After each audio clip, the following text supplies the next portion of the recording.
Kita sudah melihat bagaimana konsep encapsulation itu kita kerjakan dengan menggunakan kelas. Jadi sebelumnya kita sudah membuat satu kelas yang menggambarkan benda nyata dalam kehidupan kita, yaitu buku. Di mana kita tahu buku itu memiliki atribut ya atau informasi, yaitu dapat berupa judul, ISBN, penerbit, dan page. Dan kita sudah bahas juga bahwa data atau informasi suatu benda itu ditampung dalam fields ya. Jadi fields digunakan untuk mendefinisikan atau menyimpan informasi dari suatu benda. Nah, kemudian kita juga sudah mendefinisikan membuat metode-metode yang digunakan untuk mengakses nilai dari fields. Oke, nah itulah konsep encapsulation. Dan kita juga membuat satu kelas, yaitu kelas executor, yang digunakan untuk melakukan instansiasi dan kemudian melakukan pemanggilan metode-metode dari objek kelas book. Nah, kalau kita lihat, itu sebenarnya apa yang barusan kita lakukan, itu kalau digambarkan menggunakan diagram, itu terlihat sebagai berikut. Jadi ada dua kelas, yaitu book dan book executor, di mana book executor itu akan menggunakan book ya. Nah, ini terlihat dari di kelas book executor itu ada ada variabel dengan nama book yang tipenya book. Nah, kita akan coba membuat satu contoh lagi. Nah, tujuannya adalah agar lebih memperjelas bagaimana cara menggunakan kelas dalam bahasa pemrograman Java. Kita sebelumnya sudah melihat bagaimana kelas menerapkan konsep encapsulation, dan di contoh yang akan kita bahas, kita akan melihat bagaimana kelas digunakan untuk melakukan proses-proses yang diperlukan dalam membuat satu program. Nah, kalau masing-masing ingat dan mengikuti materi tutorial ini dari awal, itu di materi mengenai array, itu ada latihan, dan latihan duanya kira-kira memiliki deskripsi sebagai berikut. Jadi kita atau peserta diminta untuk membuat satu program tersebut untuk mengelola nilai ujian seorang siswa.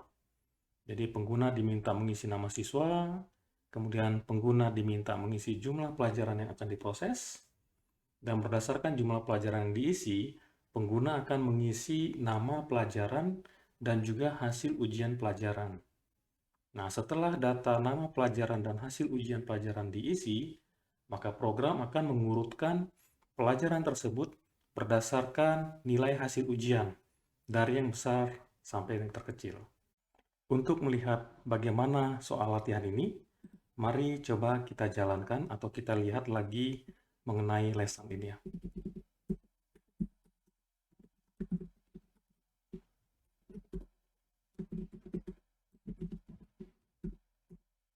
Oke, jadi kira-kira gini. Jadi soalnya adalah kira-kira seperti ini. Jadi program akan meminta kita mengisi nama siswa. Kemudian kita juga diminta mengisi jumlah pelajaran.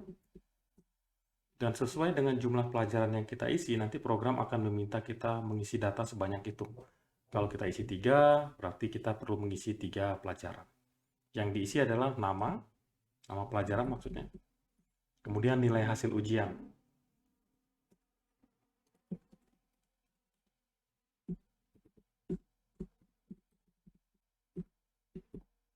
Nah, jadi program akan meminta kita mengisi data 3 kali sesuai dengan jumlah pelajaran, dan setelah kita enter, maka program akan melakukan sortingnya atau pengurutan.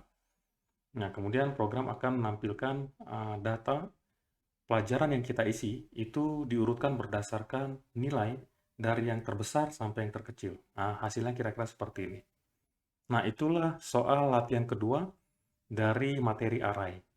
Nah, kita tahu materi array itu kita pelajari sebelum kita mau belajar mengenai kelas. Sehingga otomatis waktu mengerjakan ini, latihan ini, nah kita lihat ya source code-nya.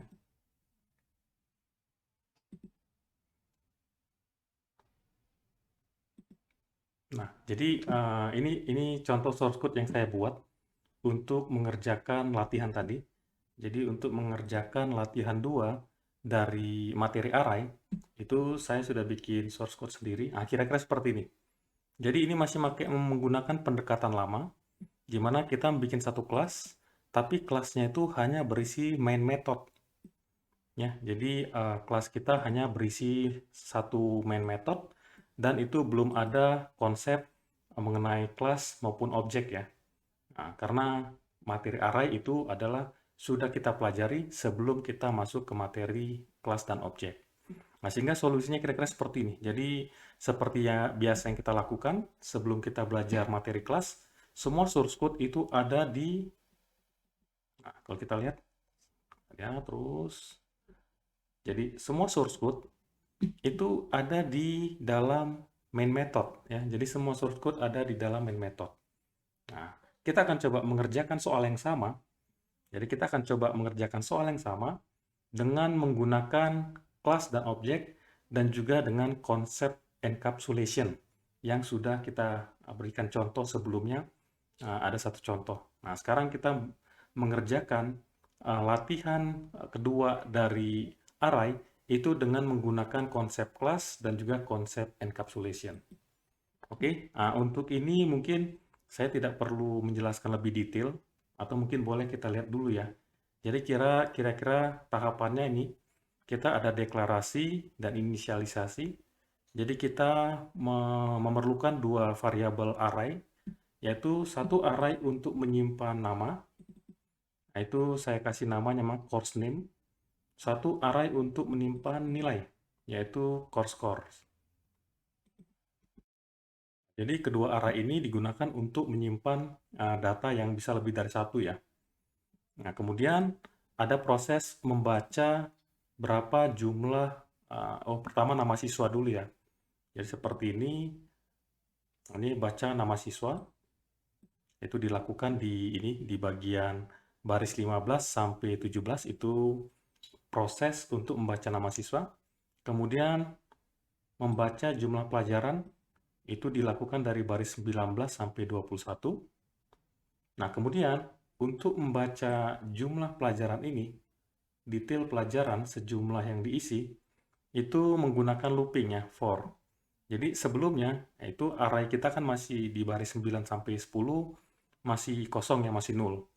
Nah, setelah kita tahu jumlah pelajaran yang akan diisi, maka kita melakukan instansiasi sejumlah data yang dimasukin. Jadi karena ini diisi 3, maka course name sama course itu akan kita instansiasi sejumlah 3. Nah, setelah instansiasi dari array selesai, ada proses ini membaca data pelajaran ya. Sejumlah akan berulang sejumlah jumlah pelajaran. Itu diimplementasi atau dikerjakan dari baris 28 sampai baris 36. Nah, kemudian ada proses sorting ya, mengurutkan. Jadi untuk mengurutkan ini, saya menggunakan bubble sort, jadi metode bubble sort. Itu boleh cari di ini ya, di Google ya. Ini satu metode yang paling sederhana, bubble sort. Jadi kira-kira saya nggak bahas detail, ini mungkin bisa dilihat atau dicari di Google. Intinya terjadi pengurutan. Nah, cuman yang perlu diperhatikan di sini adalah karena data nama dan nilai pelajaran itu disimpan dalam variabel yang berbeda, di mana kita lihat tadi nama disimpan di course names, kemudian nilai itu disimpan di course ya. Jadi IPA dan 80 ini disimpan di dua variabel, tapi memiliki indeks yang sama. Jadi IPA itu pasti di course names itu indeks elemen dengan indeks 0, 80 juga itu adalah nilai di course dengan scores dengan indeks 0. Jadi kira-kira gitu. Jadi walaupun ini saling berkaitan secara logical, tapi dalam menyimpannya kita simpan dalam dua variabel array yang berbeda. Nah, begitu juga matematika itu kita simpan di course names itu dengan indeks 1, 90 itu kita simpan di course dengan indeks 1 juga. Nah, sehingga Nah, ini saya cuma mau memperjelas saja bahwa pada waktu kita melakukan sorting dan kemudian melakukan comparison, yang kita bandingkan memang adalah nilai ya, scores yang kita bandingkan. Jadi nilai mana yang tertinggi sampai yang terkecil. Tapi begitu kita tahu ada satu pertukaran swap, maka selain skor, name juga perlu dirubah, perlu di swap maksudnya, di sorting. Kalau enggak nanti enggak ini ya, enggak sepadan. Artinya nanti bisa jadi nilai 90, nama pelajarannya bukan matematika. Nah, kalau nama dari pelajaran juga tidak di sorting sesuai dengan nilai ujian ya. Jadi karena ini disimpan di dalam dua variabel array, sehingga untuk menyorting data ini itu walaupun menggunakan nilai atau scores, tapi nama pelajaran juga itu perlu disorting. Nah, kira-kira itu yang mau saya jelasin. Nah, kemudian setelah selesai proses sorting, ini proses menampilkan informasi ke layar. Sehingga muncullah hasil seperti ini.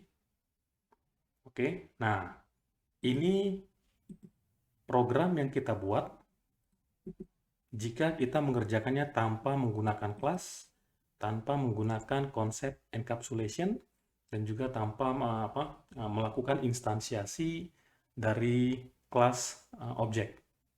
Oke, nah kita akan coba selesaikan soal yang sama dengan menggunakan konsep encapsulation. Nah, yang pertama yang perlu kita lakukan, ini kira-kira seperti ini diagramnya. Nah, kita akan menyimpan informasi real, data sebenarnya itu dalam bentuk kelas ya. Jadi, kalau kita lihat dalam soal kita ini, jadi ada satu objek yaitu siswa. Siswa itu manusia ya. Jadi siswa itu kita bikin dalam satu bentuk kelas baru. Kenapa? Karena siswa itu normalnya dia pasti punya nama, dia pasti perlu punya jenis kelamin, ya kan? Apakah laki-laki atau perempuan. Kemudian dia pasti punya tanggal lahir, kemudian dia pasti punya tempat tinggal, tinggalnya di mana. Itu contoh ya, masih banyak lagi mungkin. Nah, karena itu kita perlu menggambarkan siswa itu sebagai satu kelas. Karena itu kita perlu membuat satu kelas namanya student. Nah, jadi di sini saya mencoba membuat satu kelas student yang menerapkan konsep encapsulation, di mana seorang student atau siswa itu saat ini saya hanya bikin nama ya, karena sesuai dengan soal kita. Jadi pengguna mengisi nama siswa. Walaupun kita tahu siswa itu pasti harusnya punya ini ya, private, string, gender ya, yaitu laki-laki atau perempuan. Bisa juga private, address ya. Dia itu pasti tinggal di mana. Nggak mungkin ada seorang siswa nggak punya alamat tempat tinggal ya. Nah, ini contoh lah. Dan masih banyak lagi. Dia pasti punya juga umur ya. Nah, tapi nggak masalah. Tapi nggak masalah karena memang soal kita hanya mensyaratkan seorang siswa mempunyai nama, sehingga kelas yang kita bikin untuk menggambarkan siswa itu hanya memiliki satu field.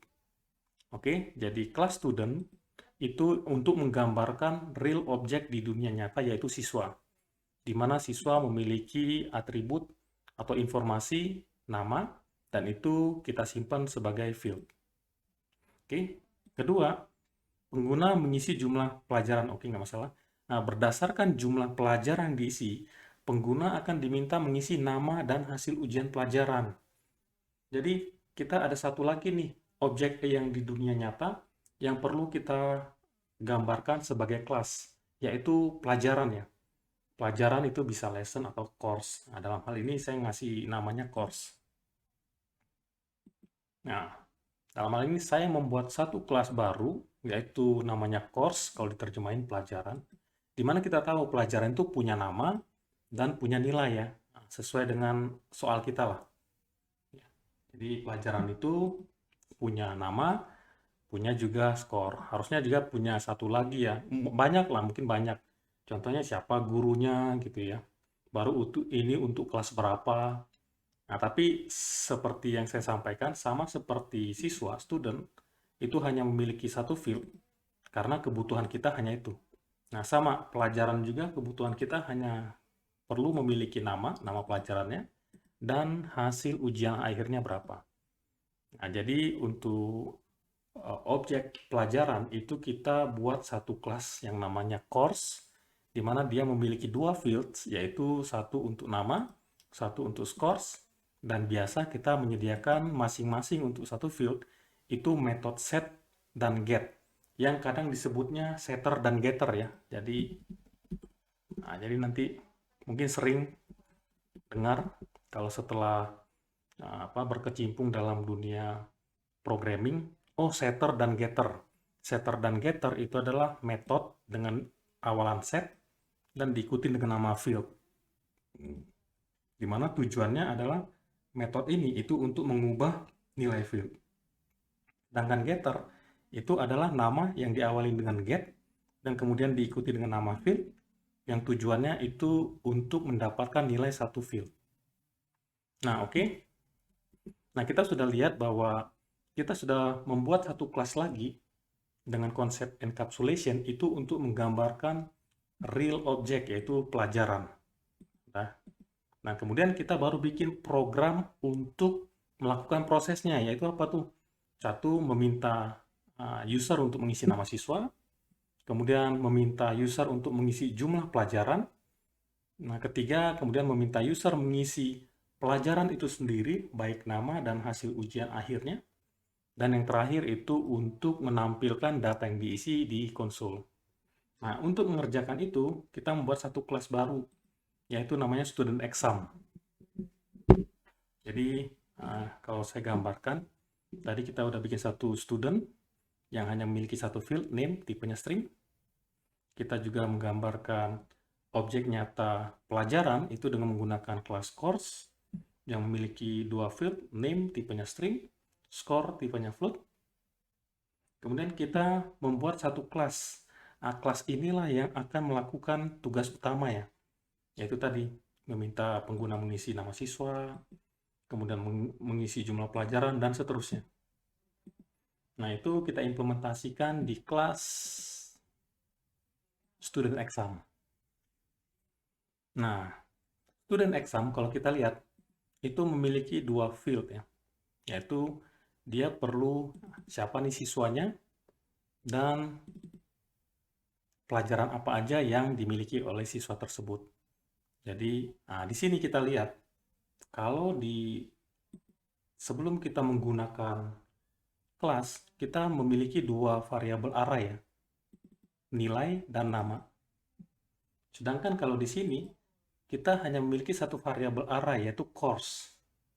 Kenapa? Karena course sendiri itu sudah mewakili dua file tadi ya, dua field tadi ya, yaitu name dan score. Kalau di sini kita perlu membuat dua variabel, yaitu satu untuk score, nilai, satu untuk name. Kalau di sini kita hanya perlu membuat satu, yaitu courses, di mana tipenya adalah class course, di mana class course itu memiliki dua field, yaitu name dan score. Oke.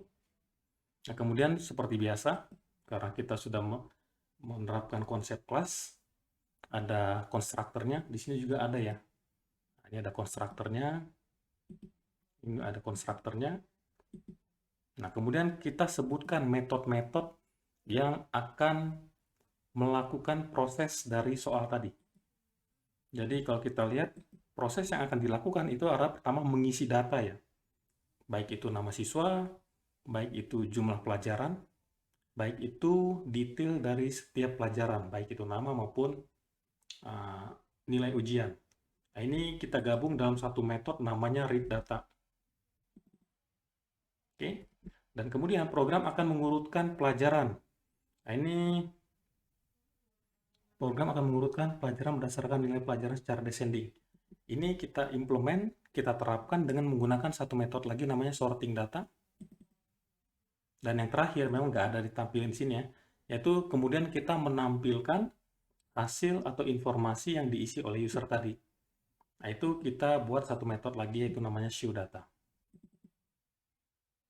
Oke, jadi untuk metode untuk ketiga metode tadi, yaitu membaca data,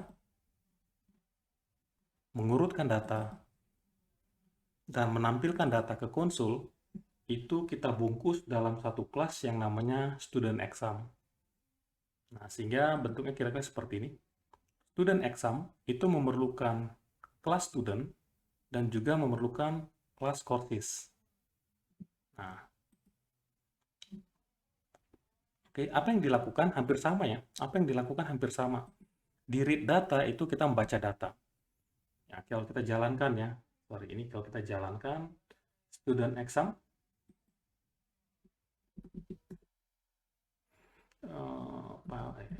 Java minus D bin source path src student. Oke, jadi sekedar mengingatkan lagi, kenapa kita perlu source path src? Karena kalau kita lihat student exam, ya, student exam itu menggunakan dua kelas, yaitu student dan course, di mana kedua kelas tersebut ada di folder yang sama. Nah, tapi perlu kita kasih tahu ke JDK, oh ini kira-kira bahasanya, oh silakan compile student Java, tapi student Java itu sebenarnya menggunakan ada dua kelas lain ya. Ya, apa itu? Dia akan lihat nih, yaitu student dan course. Nah, lokasi kedua kelas tersebut, yaitu student dan course, itu ada di src. Kira-kira itu arti dari perintah Java yang di atas. Kita enter. Nah, setelah berhasil, kita jalankan. Perintah jalannya sama ya.